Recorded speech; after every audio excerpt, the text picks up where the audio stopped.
Virat கோலியை step down பண்ணிட்டு Rohit சர்மாவை captainship take charge பண்ணும்போது நிறைய நெகட்டிவ் வைப்ஸ் அவரை சுத்தி வந்தது. விராட் கோலி தலைமையில இந்தியா டெஸ்ட்ல சிறந்த அணி இருந்தாலும் அவர் தலைமையில எந்த ஐசிசி கப்பும் இந்தியா இது வரைக்கும் வின் பண்ணல. ரோஹித் சர்மா ஒரு சிறந்த ஓபனிங் பேட்ஸ்மேனா எல்லாருக்கும் தெரியும். அவர் பண்ணாத ரெக்கார்டே கிடையாது. 3 டபுள் செஞ்சுரிஸ் அவர் பேர்ல இருக்கு.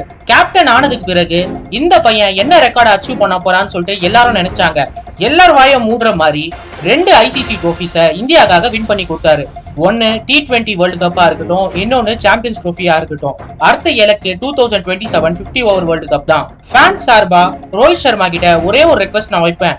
என்னன்னா 2027 வேர்ல்டு கப் வரைக்கும் அவர் கண்டிப்பா இருந்து இந்தியாக்காக வின் பண்ணி கொடுத்துட்டு தான் அவர் ரிட்டையர்மெண்ட் அனௌன்ஸ் பண்ணும். சுயநலம் இல்லாம டீமுக்காக ஆடுற ஒரே பிளேயர் ரோஹித் சர்மா தான். நடந்து முடிஞ்ச ஆஸ்திரேலியன் சீரீஸ்ல நீங்க பாத்துருக்கலாம்.